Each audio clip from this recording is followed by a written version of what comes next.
కంటి అద్దాల నుండి శాశ్వత విముక్తి పొందండి. లాసిక్ సర్జరీ 14,000 మాత్రమే. వివరాలకు సంప్రదించండి. నమస్తే, నేను Keshav. Welcome to Suman TV. ఆంధ్రప్రదేశ్లో కూటమి ప్రభుత్వం ఏర్పడిన నాటి నుంచి రాజధాని నిర్మాణం, అమరావతి విస్తరణ, చుట్టుపక్కల ప్రాంతాల్లో పట్టణీకరణ, ఈ అంశాల చుట్టూనే చర్చ ఎక్కువగా జరుగుతుంది. ఇప్పుడు కొత్తగా ఒక 2 రోజులుగా వినిపిస్తున్నటువంటి అంశం ఏంటంటే, అమరావతి, విజయవాడ, గుంటూరు 3 నగరాలని కలిపేసి, అంటే అమరావతి నగరం కాబోతున్నటువంటి నగరం, విజయవాడ, గుంటూరు ఆల్రెడీ నగరాలు, ఈ మూడింటిని కలిపేసి ఒక మెగా సిటీ చేస్తారనేటువంటి ప్రచారం చాలా విస్తృతంగా జరుగుతుంది. ఇందులో నిజమెంత? చేసేటువంటి అవకాశాలు నిజంగా ఉన్నాయా? ఆంధ్రప్రదేశ్ ప్రభుత్వం ఆ దిశగా ఆలోచిస్తుందా? అసలు ఆలోచించేంత తీరిక ప్రస్తుతం ఉన్నటువంటి పరిస్థితిలో ఉందా? ఒకసారి విశ్లేషించేటువంటి ప్రయత్నం చేద్దాం. ఆంధ్రప్రదేశ్, ఉమ్మడి ఆంధ్రప్రదేశ్లోనే 3వ ముఖ్య నగరంగా విజయవాడకు ప్రత్యేకమైనటువంటి స్థానం ఉంది. అలానే కృష్ణా గోదావరి మండలాల మధ్యలో ఉన్నటువంటి జిల్లాల్లో కానీ, అలానే కృష్ణా గుంటూరు పరిధిలో ఉన్నటువంటి నగరాల్లో కానీ విజయవాడకి, గుంటూరుకి ప్రత్యేకమైనటువంటి స్థానం ఉంది. ఆ విషయాన్ని దృష్టిలో పెట్టుకునే ఇవి రెండింటికి ఉన్నటువంటి దూరం, ప్రధానంగా విజయవాడ, గుంటూరు మధ్య ఉండేటువంటి దూరం కూడా 20-30 కిలోమీటర్లకు మించి ఎక్కువ లేదు. ట్విన్ సిటీస్, కోస్తాలో ట్విన్ సిటీస్గా చెప్పేటువంటి ప్రదేశాలుగా వీటిని చాలా కాలంగా ఉదాహరిస్తున్నారు. అయితే హైదరాబాద్లో సికింద్రాబాద్, హైదరాబాద్ కలిసిపోయినంత వేగంగా అక్కడ పట్టణీకరణ, నగరీకరణ జరగలేదు. కాబట్టి ఈ 2 నగరాల్లో కలవడంలో ఇంకా కొంత జాప్యం జరిగింది, తాత్సారం జరిగింది అనేటువంటి అభిప్రాయం. ఇప్పుడు కొత్తగా పుట్టుకొస్తున్నటువంటి అమరావతి నేపథ్యంలో ఈ నగరాలను మూడింటిని కలిపి ఒక మెగా సిటీగా మారుస్తారనేది కేవలం ప్రచారంగానే కనిపిస్తుంది. ఎందుకు అనేది ఒకసారి విశ్లేషించేటువంటి ప్రయత్నం చేద్దాం మనం. ఎందుకంటే ప్రస్తుతం ఉన్నటువంటి రాజకీయాల నేపథ్యంలో రాజధాని నిర్మాణం అనేది ఒక కీలకమైనటువంటి ఘట్టంగా ఆంధ్రప్రదేశ్ ప్రభుత్వం, కూటమి ప్రభుత్వం భావిస్తుంది. కూటమి ప్రభుత్వం కేంద్రంలోనూ కూడా ఉంది కాబట్టి డబుల్ ఇంజిన్ సర్కార్ భావిస్తుంది. అమరావతి నిర్మాణం పైన ఎక్కువ ఫోకస్ పెట్టాలని. ఒకసారి నైసర్గిక పరంగా మనం అమరావతి స్వరూపాన్ని కనుక పరిశీలించి చూస్తే, ఇది అమరావతికి సంబంధించినటువంటి మ్యాప్. ఇది అమరావతిలో సీడ్ క్యాపిటల్ ఏరియా, ఏదైతే అడ్మినిస్ట్రేటివ్ ఏరియాగా చెప్తున్నారో అది, దానికి సంబంధించినటువంటి మ్యాప్ ఇది. ఈ మొత్తం పరిధిని చూస్తే 217 చదరపు కిలోమీటర్లుగా దీన్ని అభివర్ణిస్తున్నారు. అంటే అమరావతి నిర్మాణం గనక పూర్తయితే విజయవాడ అలానే గుంటూరు నగరాల కంటే చాలా పెద్ద నగరంగా మారేటువంటి స్వరూపం ఇది. దీనిలోనే ఒక 9 నగరాల స్వరూపాన్ని కూడా ఇందులోనే పొందుపరిచారు. 9 థీమ్ సిటీస్, ఒక రకంగా చెప్పాలంటే స్పోర్ట్స్ అని, అడ్మినిస్ట్రేటివ్ అని, టూరిజం అని, ఎలక్ట్రానిక్స్ అని, హెల్త్ అని, ఫైనాన్స్ అని, ఇట్లా మీడియా సిటీ అని అన్నింటినీ కూడా డివైడ్స్ చేసి దీన్ని డివిజన్ కింద చూపిస్తే కనుక మళ్ళీ చిన్న చిన్న క్లస్టర్లుగా అవి కనిపిస్తాయి. కానీ ఓవరాల్గా అమరావతి స్వరూపం అది. ఇప్పుడు ఒకసారి మనం చూద్దాం విజయవాడ నగరం పరిస్థితి ఏంటి, విజయవాడ నగరానికి సంబంధించినటువంటి స్వరూపం ఏ విధంగా ఉంది. ఇది విజయవాడ నగరానికి సంబంధించినటువంటి స్వరూపం. ఇది ఓవరాల్గా మనకి కనిపిస్తున్నటువంటి నైసర్గిక స్వరూపం. మొత్తంగా విజయవాడ పరిధిని చూస్తే అమరావతి నగరం 217 చదరపు కిలోమీటర్ల నమూనా డిజైన్గా రూపొందించారనుకుంటే, ప్రస్తుతం విజయవాడ నగరం పరిధిని, ఈ డెవలప్ అయినటువంటి పరిధిని బట్టి చూస్తే 61 నుంచి 65 స్క్వేర్ కిలోమీటర్లుగా కనిపిస్తున్నటువంటి పరిస్థితి ఉంది. అంటే ఒక చిన్నపాటి నగరంగానే ఉంది. అంటే రాష్ట్రంలో, ఉమ్మడి రాష్ట్రంలో 3వ పెద్ద నగరంగా ఉన్నటువంటి విజయవాడ కూడా పొటెన్షియాలిటీ, కమర్షియల్ పొటెన్షియాలిటీ పరంగా దీనికి ఉన్నటువంటి సామర్థ్యము, అక్కడ ఉన్నటువంటి డెవలప్మెంట్ యాక్టివిటీస్, వీటన్నింటిని దృష్టిలో పెట్టుకుని చూస్తే 3వ పెద్ద నగరంగా కనిపిస్తుంది. ఇది విజయవాడ స్వరూపం.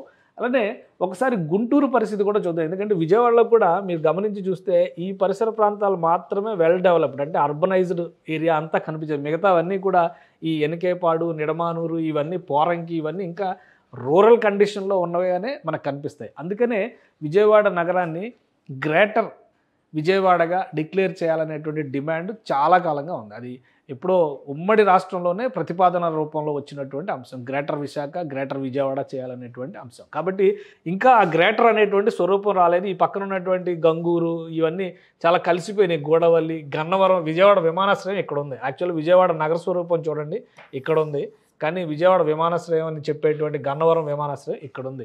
సో అంటే ఇదంతా కూడా, ఈ ప్లేస్ అంతా కూడా, ఈ సిటీ అంతా సిటీగా డెవలప్ అయ్యి కలవాల్సినటువంటి ప్రదేశం. కానీ దశాబ్దాలుగా దానిపైన ఫోకస్ పెట్టలేదు, అంతటి అవసరము రాలేదు. కాబట్టి డెవలప్మెంట్ అక్కడ తక్కువ ఉందని మనం భావించాల్సి ఉంటుంది. ఒకసారి గుంటూరు పరిస్థితి కూడా చూద్దాం. ఇది గుంటూరు నగరానికి సంబంధించినటువంటి స్వరూపం. ఇది మనం ఒకసారి గమనించి చూస్తే వాస్తవానికి గుంటూరు విజయవాడ కంటే కూడా పెద్దగా కనిపించేటువంటి నైసర్గిక స్వరూపం. విజయవాడ ఏంటంటే కృష్ణా నదికి వారుగా పెరిగినటువంటి నగరం, అంటే ఒక పొడవైనటువంటి రూపంలో కనిపించేటువంటి నగరం. గుంటూరు అయితే పట్టణ ప్రాంతం మొత్తం కూడా సరౌండెడ్ బై సాయిల్ అనమాట. మొత్తం చుట్టూ ఉన్నది భూమే కాబట్టి నదులు లాంటివి అక్కడెక్కడ అడ్డంకులు వచ్చినటువంటి పరిస్థితి లేదు కాబట్టి గుంటూరు నైసర్గిక స్వరూపం పరంగా చూస్తే కూడా చుట్టుపక్కల ఉన్నటువంటి గ్రామాలు వీటన్నిటిని మనం కూడా ఇక్కడ గమనించవచ్చు. ఇది కూడా 161 స్క్వేర్ కిలోమీటర్స్ దాకా ఉంటుందనేటువంటి ఒక అంచనా ఉంది. అందుకనే ఈ 161 స్క్వేర్ కిలోమీటర్స్ ఉన్న నేపథ్యంలోనే గుంటూరుని గ్రేటర్ గుంటూరుగా అనౌన్స్ చేయాలి. ఈ మధ్య ఒక చర్చ కూడా జరిగింది. దాదాపు ఒక 36 గ్రామాలు చుట్టుపక్కల ఉన్నటువంటి 33 గ్రామాల నుంచి 36 గ్రామాల వరకు కొన్ని ఐడెంటిఫై చేశారు.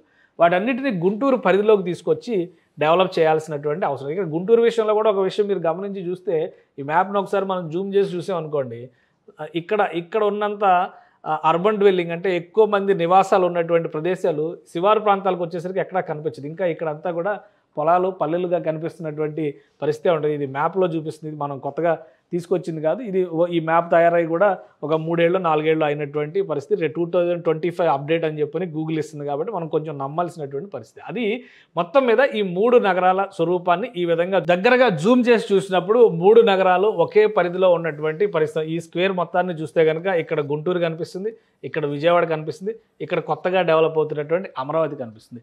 సో ఈ మూడింటిని కలిపేసి ఒక మెగా సిటీ చేసేస్తారు అనేది ప్రచారంలో ఉన్నటువంటి మాట. ఇది అసాధ్యమైనటువంటి ప్రతిపాదనగా మనం చూడాల్సి ఉంటుంది. దీనికి 2 కీలకమైనటువంటి అంశాలు మీకు చెప్తాను నేను. ఎందుకంటే అమరావతిని ఒక A1 సిటీగా అంటే వరల్డ్ క్లాస్ సిటీగా తీసుకొచ్చేటువంటి క్రమంలో ఆంధ్రప్రదేశ్ ప్రభుత్వం అలానే కేంద్ర ప్రభుత్వం మద్దతుతో ఒక ప్రణాళికని ఆవిష్కరించింది. దేశంలోనే ప్రతిష్టాత్మక రాజధాని నగరంగా అమరావతికి ఐడెంటిటీ రావాలనేది రాష్ట్ర ప్రభుత్వ సంకల్పం, కేంద్ర ప్రభుత్వ తోడ్పాటుతో. అలానే దీనికి సంబంధించినటువంటి డిజైన్లు కానీ ఇన్వెస్ట్మెంట్స్ కానీ ఇవన్నీ జరగడానికి ఒక 5 సంవత్సరాల ప్రణాళికని ఇప్పటికే వీళ్ళు పెట్టుకున్నారు. కాబట్టి దీనికి రావాల్సినటువంటి సదుపాయాలు ముఖ్యంగా ఆర్థికంగా రావాల్సినటువంటి అంశాలన్నిటిని కూడా అమరావతి చుట్టూనే మిళితం చేసేటువంటి పరిస్థితి ఉంటుంది. తర్వాత రెండో విషయం మనం ఇక్కడ అర్థం చేసుకోవాల్సింది ఏంటంటే ఈ 3 నగరాలని ఒకటే నగరంగా కలిపేసి మెగా సిటీ అని చెప్పని కనుక అనౌన్స్ చేస్తే కేంద్ర ప్రభుత్వం నుంచి వచ్చేటువంటి పథకాల్లో చాలా వరకు ఇబ్బందులు ఎదురయ్యేటువంటి అవకాశం ఉంటుంది. ఆంధ్రప్రదేశ్లో 26 జిల్లాలు ఉన్నప్పటికీ కూడా పాత 13 జిల్లాల కేటగిరీలోనే ఇప్పటికీ డిస్బర్స్మెంట్ అనేది కేంద్ర నిధుల బదలాయింపులు అనేవి జరుగుతున్నాయి. ఎందుకు అంటే ఇందులో మార్పులు చేసినప్పుడు కేంద్ర ప్రభుత్వ ప్రణాళికల్లో కూడా మార్పులు జరిగేటువంటి అవకాశం ఉంటుంది. డెవలప్మెంట్ ఆస్పెక్ట్లో చూసినప్పుడు విభజన చట్టం ప్రకారం వెనుకబడినటువంటి 4 జిల్లాల రాయలసీమలో, ఉత్తరాంధ్రలో 3 జిల్లాల లెక్కని ఇప్పుడు పెంచితే దాన్ని కేంద్ర ప్రభుత్వం కన్సిడర్ చేసేటువంటి అవకాశాల్లో కొన్ని ఇబ్బందులు ఉన్నాయి. కాబట్టి ఆ అంశాన్ని పక్కన పెట్టేసి రాష్ట్ర ప్రభుత్వం కేవలం అంతర్గత సౌలభ్యం కోసం మాత్రమే జిల్లాల విభజన చేసింది. ఇప్పుడు అదే తరహాలో ఇది చేస్తే మరొక ఉదాహరణ కూడా చెప్తాం మీకు. ఎందుకంటే అండర్ గ్రౌండ్ డ్రైనేజ్ ప్రాజెక్టు పేరుతో, స్మార్ట్ సిటీ స్కీమ్ పేరుతో, అమృత్ పథకాల పేరుతో విజయవాడలో జరుగుతున్నటువంటి అమలవుతున్నటువంటి కేంద్ర ప్రభుత్వ పథకాలు, కేంద్రం కేటాయిస్తున్నటువంటి నిధులన్నీ, అలానే సేమ్ అదే కేటగిరీలో గుంటూరు నగరానికి ఇస్తున్నటువంటి నిధులన్నీ, వస్తున్నటువంటి సౌలభ్యం ఏంటి? గతంలో మీరు గమనించి చూస్తే కనుక 2014-19 మధ్య కాలంలో స్మార్ట్ సిటీస్ ప్రోగ్రాం కింద విజయవాడ, గుంటూరు నగరాలను ఎంపిక చేసి చెరో 1000 కోట్ల రూపాయల చొప్పున అండర్ గ్రౌండ్ డ్రైనేజ్ కోసం కేంద్ర ప్రభుత్వం నిధులు కేటాయించింది. మొత్తం కలిపి ఒకటే సిటీగా అనౌన్స్ చేస్తే ఏ నిధులు ఎక్కడ ఖర్చు పెడతారు? ఇదే అసలైనటువంటి కీలకమైనటువంటి సమస్య. కేవలం రాజకీయంగా చేస్తున్నటువంటి ప్రచారంలో భాగంగా అమరావతి, గుంటూరు, విజయవాడ కలిసిపోవాలనేటువంటి భజన జరుగుతుంది తప్పితే ఇందులో అలాంటి వ్యూహం ఏదీ లేదు. ప్లస్ మనకు అందుతున్నటువంటి సమాచారం ప్రకారం చూస్తే ఆంధ్రప్రదేశ్ ప్రభుత్వం గుంటూరు గ్రేటర్ గుంటూరుగా మారడానికి కావాల్సినటువంటి కార్యాచరణను సిద్ధం చేస్తున్నట్టుగా తెలుస్తుంది. ఒకవేళ గ్రేటర్ గుంటూరుగా కనుక ఇది రూపాంతరం చెందితే ఈ సరౌండింగ్స్లో అమరావతికి కనెక్ట్ అయ్యేటువంటి మార్గాలు, ఆ మధ్యలో ఉన్నటువంటి వైశాల్యం, ఇప్పుడు చరిత్రపరంగా చూస్తే అమరావతికి ఒక 2000 సంవత్సరాల చరిత్ర ఉంది. అలానే విజయవాడ నగరానికి ఒక 1000 సంవత్సరాల చరిత్ర ఉంది. ఇప్పుడు కాదు, 8వ శతాబ్దంలో ఉన్నటువంటి శిలాశాసనాల్లో కూడా విజయవాడ గురించి ప్రస్తావించారు. అలానే గుంటూరు కూడా దాదాపు 1000 సంవత్సరాల చరిత్ర ఉంది. అంటే ఇంత చరిత్ర ఉన్నటువంటి ప్రాంతాలని ఒకటిగా కలిపేయడం వల్ల టెక్నికల్గా వచ్చేటువంటి సమస్యలు చాలా ఉంటాయి. ఇవి మొత్తం అభివృద్ధి చెందిన తర్వాత ఒక ప్రణాళికాబద్ధంగా దీన్ని ఒక అర్బన్ సర్క్యూట్గా డెవలప్ చేసుకోవడానికి కానీ, ట్రై సిటీ కాన్సెప్ట్గా ప్రొజెక్ట్ చేసుకోవడానికి కానీ అవకాశం ఉంటుంది. కానీ విజయవాడ అస్తిత్వాన్ని, గుంటూరు అస్తిత్వాన్ని రూపుమాపే విధంగా మొత్తం అమరావతి అనేటువంటి ఒక పేరు రుద్దేటువంటి ప్రయత్నం చేస్తే ఖచ్చితంగా రాష్ట్ర ప్రభుత్వానికి నష్టం, రాష్ట్ర ప్రజలకు నష్టం, ఆ ప్రాంతంలో జరిగేటువంటి అభివృద్ధి కార్యక్రమాలకు కూడా ఇబ్బందికరమైనటువంటి పరిస్థితులు ఎదురవుతాయి.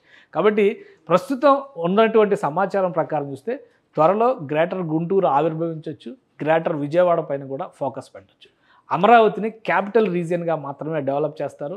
ఇంకొక విషయం ఏంటంటే ఏపీ సిఆర్డీఏ పరిధిని మరింతగా పెంచేటువంటి అవకాశాలు కనిపిస్తున్నాయి. ప్రస్తుతం తీసుకున్నటువంటి ఏపీ సిఆర్డీఏ పరిధి చూస్తే దాదాపు 8,000 చదరపు కిలోమీటర్ల 7,000 చదరపు కిలోమీటర్ల నుంచి 8,000 చదరపు కిలోమీటర్ల వరకు ఏపీ సిఆర్డీఏ పరిధి కనిపిస్తుంది. అంటే ఏపీ సిఆర్డీఏ పరిధిలో ఇవన్నీ కూడా మళ్ళీ వస్తాయి. ఇందులో చిన్న చిన్న టౌన్లు, తెనాలి లాంటి పట్టణాలు, మంగళగిరి లాంటి పట్టణాలు అవన్నీ కూడా సిఆర్డీఏ పరిధిలోకి వచ్చేస్తాయి. క్యాపిటల్ రీజియన్ డెవలప్మెంట్ అథారిటీ పరిధిలోకి వచ్చేటువంటి అంటే హైదరాబాద్లో హెచ్ఎండిఏ ఎలా అయితే విస్తారమైనటువంటి రూపంలో సేవలు అందిస్తుంది, గ్రేటర్ హైదరాబాద్ మున్సిపల్ కార్పొరేషన్ మాత్రం హైదరాబాద్ లిమిట్స్లో పనిచేస్తుంది. శివారుల్లో కొన్ని చిన్న చిన్న మున్సిపాలిటీలు కూడా ఉన్నాయి. ఇప్పుడు వాటిని కూడా కలిపేయాలనేటువంటి ప్రతిపాదన హైదరాబాద్లో ఉంది. అదే తరహాలో ఆ స్ట్రక్చర్ని ఫాలో అవడానికే ఎక్కువ అవకాశాలు ఉన్నాయి. కానీ నగరాలను కలిపేసి ఒక నగరంగా ప్రకటించేటువంటి ప్రణాళికలు ఎట్టి పరిస్థితుల్లో అవి ఆమోదయోగ్యమైన ప్రణాళికలు కావు, అసంబద్ధమైనటువంటి నిర్ణయాలు అవుతాయి. అవి రాష్ట్ర ప్రభుత్వానికి కూడా ఇబ్బందికరమైనటువంటి పరిస్థితులు తీసుకొస్తాయి. ముఖ్యంగా కేంద్రం ఇచ్చేటువంటి స్కీముల విషయంలో, ఫైనాన్షియల్ అసిస్టెన్స్ విషయంలో రాష్ట్ర ప్రభుత్వం ప్రతికూల పరిస్థితులు ఎదుర్కొనేటువంటి అవకాశం ఉంటుంది. అందుకనే అమరావతి మొత్తం కలిపి మెగా సిటీగా మారుతుందనే మాటల్లో వాస్తవం లేదు. ప్రణాళికాబద్ధంగా రాష్ట్ర ప్రభుత్వం ఈ మూడింటిని ఒక అర్బన్ క్లస్టర్గా డెవలప్ చేయడానికి, ముఖ్యంగా మధ్య ఆంధ్రలో అంటే కోస్తాలో, మధ్య కోస్తాలో వీటిని అర్బన్ క్లస్టర్గా డెవలప్ చేయడానికి ఒక ప్రణాళికను సిద్ధం చేసుకుంటుంది. అదే తరహాలో ఉత్తరాంధ్రలో అర్బన్ క్లస్టర్గా విశాఖపట్నం లిమిట్స్ని దృష్టిలో పెట్టుకొని డెవలప్ చేసేటువంటి ప్రణాళికను ఒకటి రూపొందించే ప్రయత్నం జరుగుతుంది. ఇక రాయలసీమలో వచ్చినటువంటి సమస్య ఏంటంటే కర్నూలు నగరం ఒకవైపు ఉంది, తిరుపతి నగరం మరోవైపు ఉంది. కాబట్టి కడప, కర్నూలులో ఏవైతే ఇండస్ట్రియల్ క్లస్టర్లుగా అనౌన్స్ చేశారో వాటిపైన ఆ పరిధిలో ఎక్కువ అర్బనైజేషన్, పట్టణీకరణ జరిగే విధంగా ప్రణాళికలను రూపొందించాలని రాష్ట్ర ప్రభుత్వం ఆలోచిస్తుంది. సో వీటిపైనే అధికార యంత్రాంగానికి దిశానిర్దేశాలు జరిగినట్టుగా సమాచారం అందుతోంది. వీటిని దృష్టిలో పెట్టుకునే ఈ అర్బనైజేషన్ కాన్సెప్ట్ని, పట్టణీకరణ, నగరీకరణ అనేటువంటి ప్రణాళికని పెద్ద ఎత్తున రాష్ట్ర ప్రభుత్వం 3 ప్రాంతాల్లోనూ సమానంగా ముందుకు తీసుకెళ్లేటువంటి ప్రణాళికను సిద్ధం చేస్తుంది.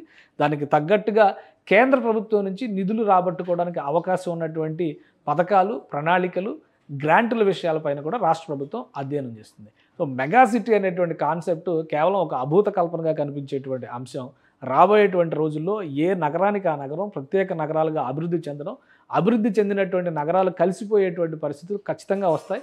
కాబట్టి అది భవిష్యత్తు నిర్ణయించేటువంటి అంశంగా పరిగణించాల్సి ఉంటుంది. సుమన్ టీవీలో మీ పర్సనల్ అండ్ బిజినెస్ ప్రమోషన్స్ కోసం కింది నెంబర్కి కాంటాక్ట్ చేయండి.